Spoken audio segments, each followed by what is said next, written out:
So the movie I watched was Glory, and it starred Denzel Washington, Morgan Freeman, and Matthew Broderick. And Matthew Broderick is the guy from Ferris Bueller's Day Off. And the opening scene shows Colonel Robert Goodshaw on the Union side, fighting in the gruesome Battle of Antietam, in which he gets knocked out and then later is woken up by Morgan Freeman's character, John Rawlins. And Robert Shaw is slightly injured, so he goes to the infirmary where he sees many of his men going through lots of more serious procedures than him, such as amputations and stuff like that. And he begins to feel guilty that he survived the battle with such minor issues.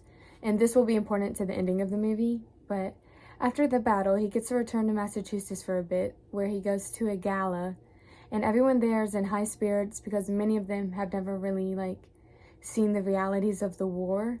And, it's here that he first begins to show signs of PTSD because a window will slam or a door will shut really fast, and he'll jump and think it's artillery or something. And yeah. And at the gala, Governor John Andrew promoted Shaw to colonel and asked him to lead the 54th Massachusetts Volunteer Regiment, which would be one of the very first all-black armies or battalions or whatever. And here he was hesitant at first, but ultimately decided to take the position. And a few minutes later, he tells his friends, Major Cabot Forbes, that he got the job because, quote unquote, all the other generals were dead. And so this is where we first start to see him a little insecure about that. And as he said earlier, he almost feels like he should have died in the battle and feels bad about it again. And he asked Forbes to come along with him in the regiment, and many men volunteer, excited to fight for the cause, but it comes with many hardships. For example, against Lincoln's will, there was a law that passed that said any black men serving in the army or any white or any colored men leading them would be immediately put to death upon finding them. And so there are many trials such as that. And they even experienced racism within the Union Army, as some of the generals used derogatory terms and treated them as if they didn't deserve to fight. And they also were used for physical labor and plowing and things such as that, and getting the food, where, these are the tasks that were given, or things that slaves would normally do on a plantation, and they would do some of the cleaning. So they kind of gave them that role, and they saw them in that way. And also, as many of the other Union regiments would pass them, they would taunt them for not being able to fight. Instead, they'd do the labor and the stuff. Many of the generals or the officers and the people above them wouldn't let them actually go into battle. They would just make them do the labor. And they all really wanted to fight, but they couldn't. And many of the other Union soldiers would poke fun of them, more make fun of them. It wasn't playful.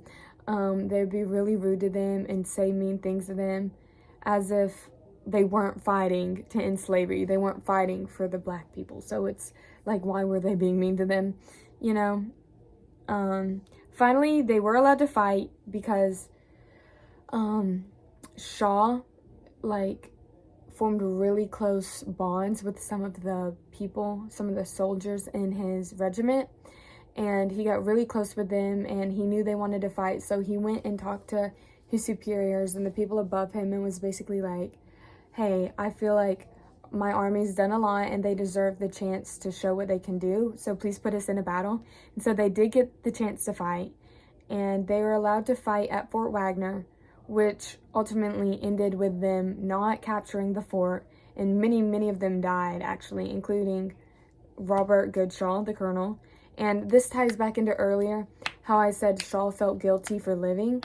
At the end, when he was passing some of the other soldiers or people that lived where they were fighting, he was like, if I die for the cause of the Union Army, then I'll be happy.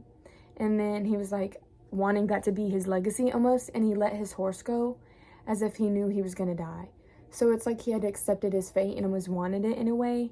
He wanted to be a martyr and to be remembered for dying for his cause like the rest of the generals around him did. So, yeah. And, the movie would be placed in period 5, and it was considerably accurate because it was based on a true story. And an example of this accuracy was the horrors of the Battle of Antietam, which we see at the beginning, and also the capturing of Fort Wagner, because it wasn't just like a Hollywood happy ending. In fact, most of the main characters died. And I learned more on how day-to-day life was in the regiments, and even about the racism in the Union Army itself that I didn't know much about.